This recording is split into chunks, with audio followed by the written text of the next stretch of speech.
अरे क्या हुआ भाई, तुम ऐसे मुंह लटका कर काहे बैठे हुए हो? कहीं आज बीवी ने मरम्मत तो नहीं कर दी? अरे नहीं भाई नहीं, तुम भी कैसी बात करते हो? भला मेरी बीवी मुझे क्यों मारेगी?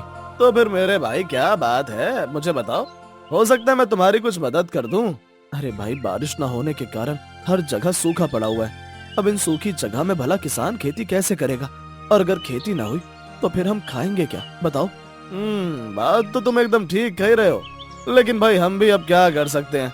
बारिश होना तो प्रकृति की देन है, इसमें हम कुछ नहीं कर सकते। लेकिन भाई हमें कुछ तो करना पड़ेगा, अगर खेती ना हुई तो हम भूखे मर जाएंगे।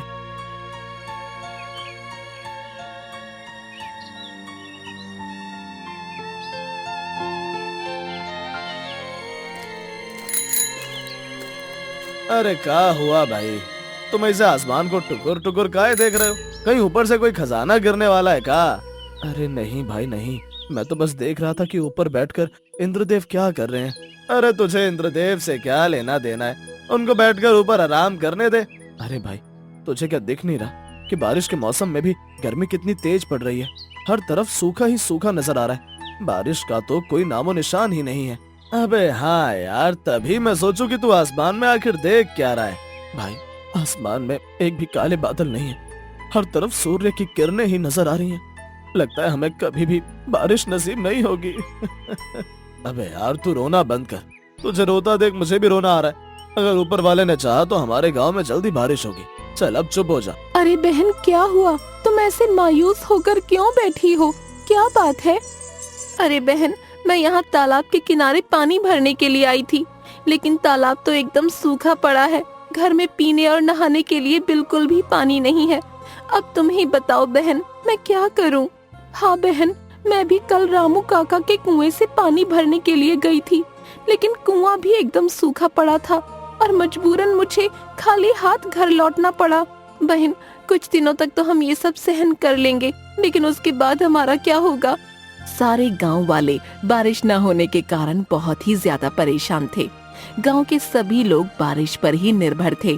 मेरे प्यारे भाइयों और बहनों, हम सब भली भांति जानते हैं कि हमारे गांव में पानी की बहुत बड़ी समस्या आ गई है और इसका मुख्य कारण है बारिश ना होना। मेरे प्यारे गांव वालों, इसका सिर्फ एक ही उपाय है। क्या उपाय है भाई साहब? जरा हमें भी तो बताइए। हमें ये समस्या लेकर महाराज के पास जाना होगा, हो सकता है वो हमारी कुछ मदद कर दें। क्यों भाइयों? भाई तुम्हारी बात में दम है, हमें महाराज के पास अवश्य जाना चाहिए।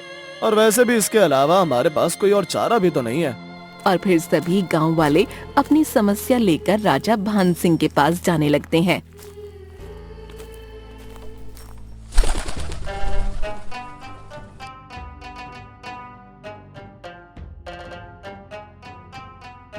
महाराज, अगर आप बुरा न माने तो मैं आपसे एक सवाल पूछ सकता हूँ? अरे हाँ मंत्री जी, पूछिए पूछिए पूछिए, आपको जो पूछना है पूछ सकते हैं। राजा भान सिंह सब जानते हैं। तो महाराज बताइए कि आसमान में कितने तारे होते हैं? मंत्री जी, आसमान में उतने ही तारे हैं जितने की आपकी खोपड़ी में बाल हैं। राजा भान सिंह की ये बात सुनकर दरबार में बैठे सारे लोग जोर जोर से हंसने लगते हैं। अच्छा, तो मैं तुम सबसे एक सवाल पूछता हूँ, जिसने भी इस सवाल का जवाब दे दिया हम उसको 1000 स्वर्ण मुद्राएं देंगे। क्या आप सच कह रहे हैं महाराज? क्या आप सच में हमें 1000 स्वर्ण मुद्राएं देंगे? हाँ महारानी साहिबा, लेकिन पहले आप सभी हमारा वह सवाल तो सुन लीजिए। तो महाराज देर किस बात की, आप जल्दी से वह सवाल पूछिए। अच्छा तो बताओ, इस दुनिया की सबसे बड़ी चीज कौन सी है? महाराज का ये सवाल सुनकर दरबार के सभी लोग सोच में पड़ जाते हैं। इस दुनिया की सबसे बड़ी चीज आखिर क्या हो सकती है? ये तो महाराज ने बड़ा ही मुश्किल सवाल पूछ लिया हमसे। मंत्री ये कह ही रहा होता है कि तभी रानी इंदुमती बोल पड़ी। महाराज, हमें इस सवाल का जवाब मिल गया। अरे वाह रानी साहिबा, आपको हमारे सवाल का जवाब मिल गया। अच्छा तो फिर बताइए कि इस दुनिया की सबसे बड़ी चीज कौन सी है? महाराज, इस दुनिया की सबसे बड़ी चीज एक औरत होती है, क्योंकि वो एक नारी शक्ति होती है। नहीं रानी साहिबा, आपका जवाब गलत है। नारी शक्ति से बड़ा तो एक पुरुष होता है, क्योंकि उसमें एक औरत को झेलने की सहन शक्ति होती है। राजा भान सिंह की ये बात सुनकर दरबार में बैठे सभी लोग जोर जोर से हंसने लगते हैं। महाराज, आप भी ना हर वक्त हमारा मजाक उड़ाते रहते हैं, हमें आपसे बात ही नहीं करनी। महाराज, इस दुनिया की सबसे बड़ी चीज हमारे बाल होते हैं, जिनको हम काट भी दें तो वह पुनः बढ़ जाते हैं। हाँ नहीं मंत्री जी, आपका भी ये जवाब गलत है। अब हम ही इसका सही जवाब देते हैं।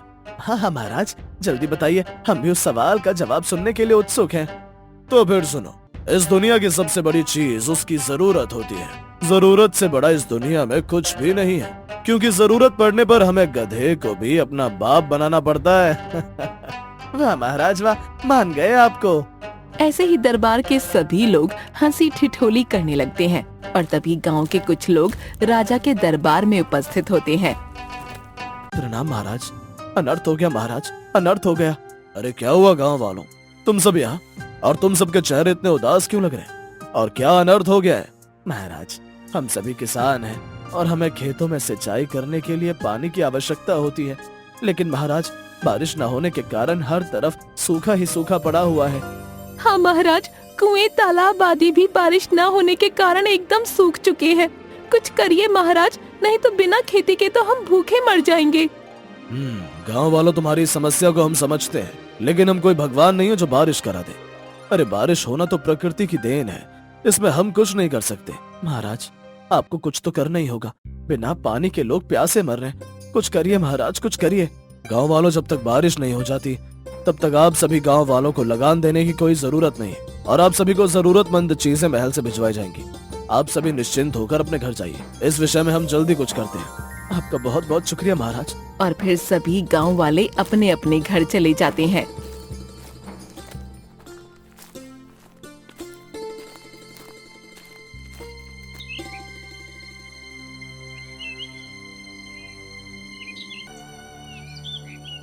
ए जी, सुनते हो जरा, रसोई में तो आइए, मुझे आपसे कुछ काम है। अरे क्या काम है भाग्यवान, यहीं से बता दो, मैं आराम कर रहा हूँ। अरे मेरे हाथ आटे में हो गए हैं, क्या आप जरा एक डिब्बा उतार देंगे? 1 मिनट रुको भाग्यवान, अभी आता हूँ। छी छी छी, आपके शरीर से कितनी बेकार बदबू आ रही है। क्या आप कहीं किसी गटर में डुबकी लगा कर आ रहे हो? अरे नहीं नहीं भाग्यवान, ये तुम क्या कह रही हो? अरे आप जल्दी नहा कर आइए, वरना आपकी ये बदबू सुनकर मेरा दम घुट जाएगा। अरे भाग्यवान, नहाने के लिए घर में बिल्कुल भी पानी नहीं है, इसी कारण मैं 10 दिनों से नहाया नहीं हूँ। अब तुम ही बताओ मैं क्या करूँ? अरे आप नहीं नहा सकते तो जाइए और जाकर बाहर बैठ जाइए, वरना आपकी ये बदबू मुझे आज मार ही डालेगी। बेचारा किशोर चुपचाप घर के बाहर चला जाता है।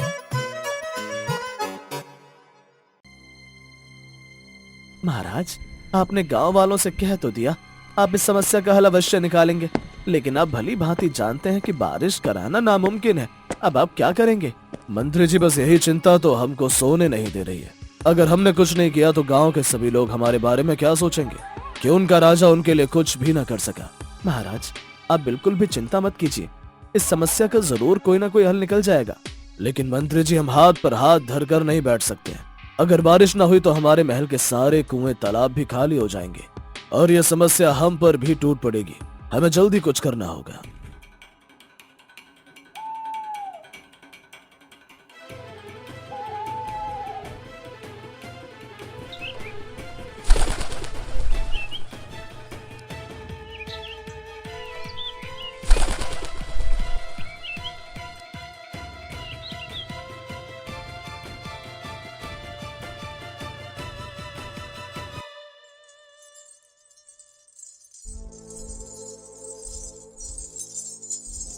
महाराज, हमें पता है कि आप बारिश को लेकर बहुत ही ज्यादा परेशान हैं, लेकिन हमारे पास बारिश कराने की एक तरकीब है। अगर आप कहें तो मैं सुनाऊं?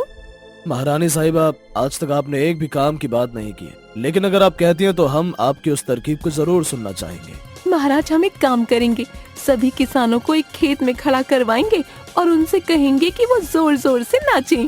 क्या महारानी साहिबा, आप क्या फिजूल की बातें कर रही हैं? किसानों के नाचने से क्या बारिश हो जाएगी? अरे महाराज, पहले हमारी पूरी बात तो सुनिए। हम किसानों को जब तक नचवाएंगे जब तक कि उनको खूब पसीना नहीं आ जाता, और फिर वो पसीना खेतों में जाएगा, जिससे खेतों की सिंचाई हो जाएगी। हाँ महारानी साहिबा, वाह, आज हमें पता चल गया कि एक औरत का दिमाग उसके घुटनों में ही होता है। इतना कहकर राजा भान सिंह गुस्से में वहाँ से चले जाते हैं। पता नहीं महाराज को हमारी बातें क्यों अच्छी नहीं लगती। लगता है वो हमारी चतुराई देखकर हमसे जलते हैं।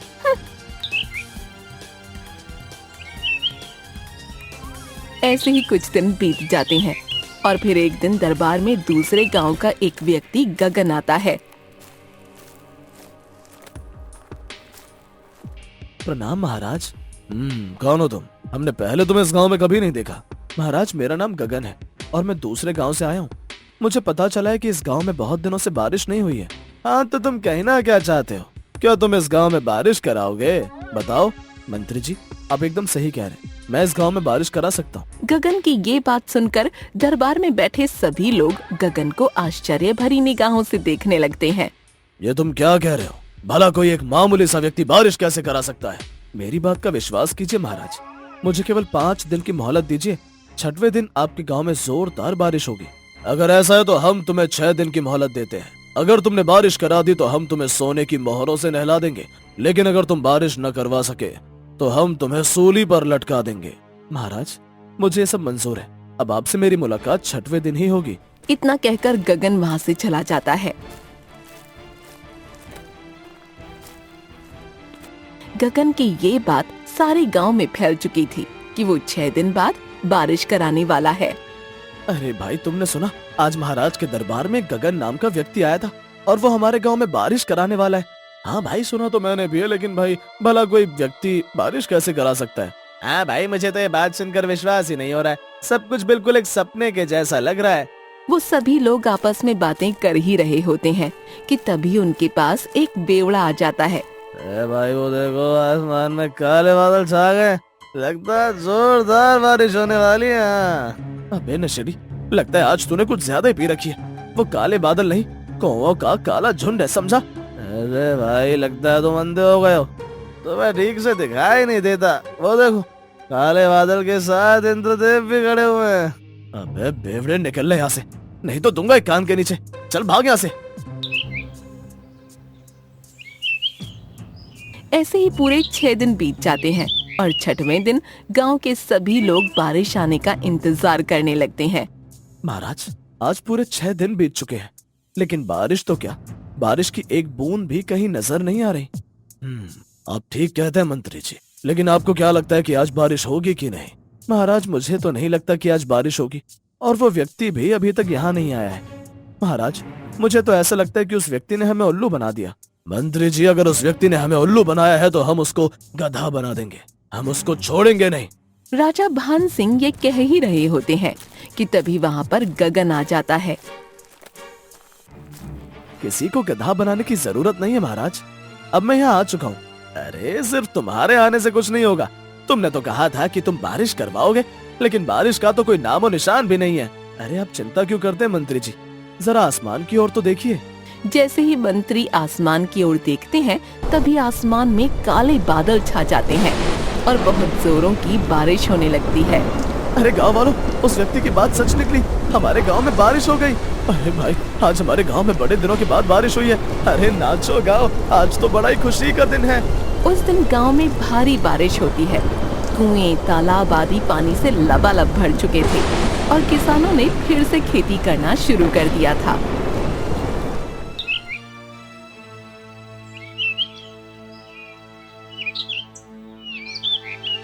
भाई गगन, मान गए तुमको। तुमने सच में हमारे गांव में बारिश करा दी, लेकिन तुमने ये सब किया कैसे? हाँ गगन, जरा हमें भी तो बताओ कि तुमने बारिश करवाई कैसे? महाराज, बारिश कराने के पीछे मेरा कोई हाथ नहीं है। मैं एक मौसम विभाग का आदमी हूँ और हमें अपने यंत्रों के सहारे पता चल जाता है कि बारिश कहाँ होने वाली है। मैंने पता लगा लिया था कि 6 दिन बाद आपके गाँव में भारी बारिश होने वाली है। गगन, तुम सच में बहुत होशियार हो। हम तुम्हारी होशियारी से अति प्रसन्न हुए और हम अपने वादे के मुताबिक तुम्हें कई सारी सोने की मुद्राएं उपहार में देते हैं। और फिर राजा भान सिंह ने गगन की चतुराई के लिए उसे कई सारी स्वर्ण मुद्राएं उपहार स्वरूप भेंट की।